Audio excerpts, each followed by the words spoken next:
Faber Piano Adventures, Level 5, pages 26 and 27, 2-octave arpeggios. We're going to start with the right hand arpeggio technique, and then we'll do the left hand. So if you look at the very top, it says, begin with your hand slightly lower with fingers rather straightened. So they're saying to start like this, with your hand lower and your fingers straightened like that, because you got to be stretched out. Now what I would do, I always have my hand kind of an octave spread, and as I'm playing, I get my thumb under, like I'm doing a scale kind of, how we do a cross under with our thumb. And you raise your wrist just a little bit, kind of leading the thumb to the C, so like that. So you'll notice it says, thumb begins crossing under as the 2-finger plays. So it's already coming under, and then you're ready to hit the next one. The hand opens as the thumb plays. So comes out. Now I can grab the 2 and 3 for the next set. And then it says the wrist raises slightly for descending.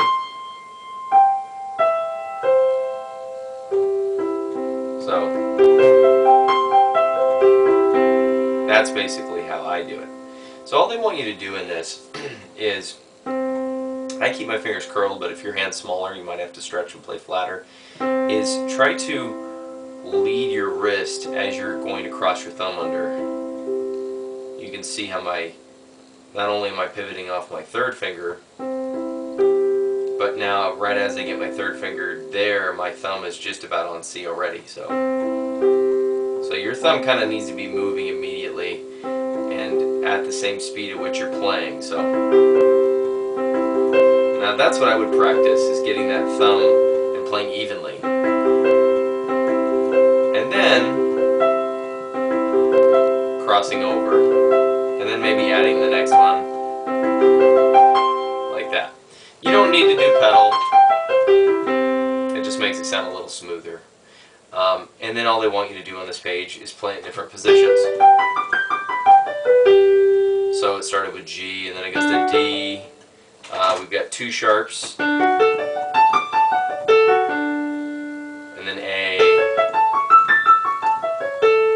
E,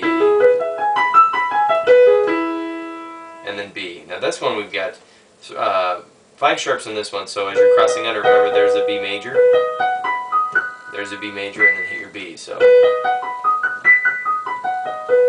okay, practice them slow first. And then increase a little, and then faster, and so forth. Okay, so there's your right hand. Now let's look at the left hand. We're starting really low here, so here's middle C, bass C, and then low bass. We're going to be going 5, 4, 2, 1, 4, 2, 1, 2, 4, 1, 2, 4, 5. So that's your fingering. Some people like to use 3.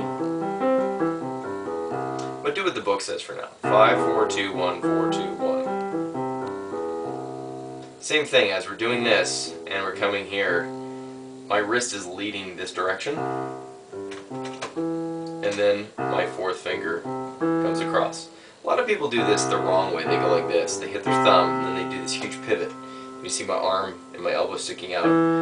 That's not what we want. Keep your hand level, and as your thumb hits, do you see how your thumb can carry your hand over? And as your wrist is leading that way, you can almost get your 4th finger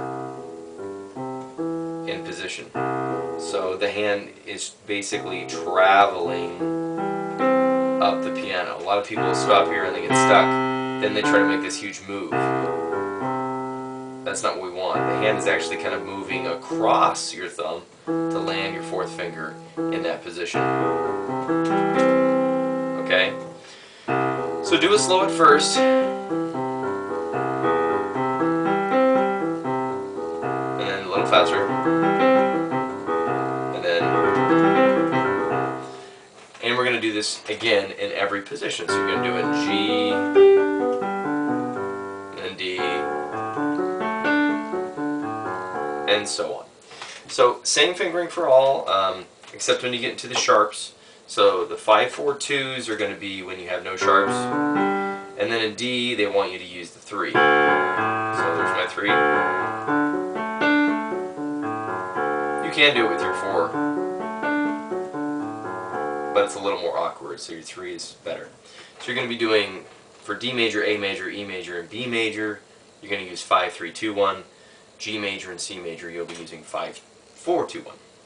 And that's that. So practice your arpeggios, because in the next piece on page